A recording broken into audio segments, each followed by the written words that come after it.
Florida State, plus 280, 9.5 wins. Hey, Coach Mike Norvell, he's the transfer portal king. He might have finished runner-up to Kalen DeBoer in the Bama coaching search, but he's back and he's hungry after his team got screwed out of the playoff last year.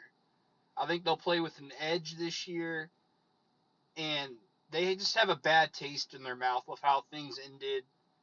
But this program's on an upward trajectory. They improve each year under Norvell. Losing Jordan Travis, sneaky one of the best Seminole quarterbacks of all time. It's going to be tough. But they bring in a guy in DJ Ugalele. Can't say his name, just call him DJU. You know, he's got a ton of experience, and he's looking to prove himself after a couple mediocre seasons at Clemson and Oregon State. He's only completed 59% of his throws in his career. He's a pretty good bridge quarterback to Brock Glenn, who's got promise, but he wasn't ready for the job last year and needs more time to develop after missing a ton of practice time due to a hand injury. He'll have to replace running back Trey Benson, wide receivers Keon Coleman and Johnny Wilson, and tight end Jaheim Bell. The offensive line is a different story, bringing back a total of 190 combined starts, most of them at Florida State.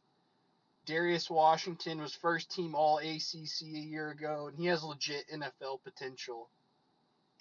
The wide receiver coach, Ron Duggins, he's a great recruiter, and he did great work in the portal.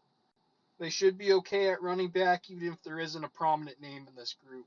Defensively, the coordinator, Adam Fuller, he's going to need to replace a ton of guys on a defense that was elite last year.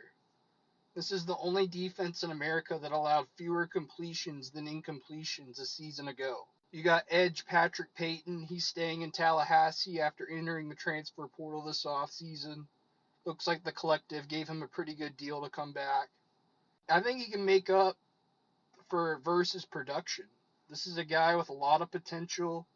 He balled out last year, 14.5 TFLs, 7 sacks, and maybe the most impressive with his 10 pass breakups, the most by a D lineman in the ACC since 2016.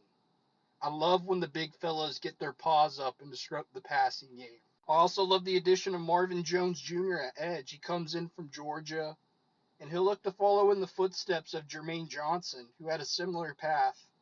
He went from Georgia to FSU to NFL first-round pick. I think this kid has that kind of potential. In the secondary, they have some dogs.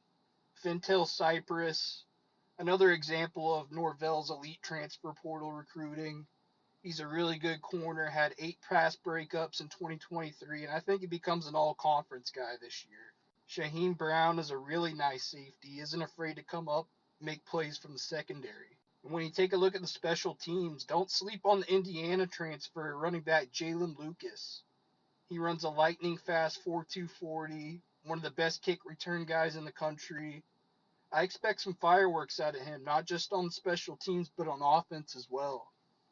Florida State, they got a tough game at Notre Dame, and the schedule overall will be tougher than last year. They're replacing a ton of NFL talent, and there's no doubt in my mind they are taking a downgrade at the quarterback position. But I expect the Seminoles to be the class of the ACC again in 2024. I lean towards the over 9.5 wins. Liked it better this offseason when it was 8.5, so I'm probably not going to bet it. But this should be an exciting team.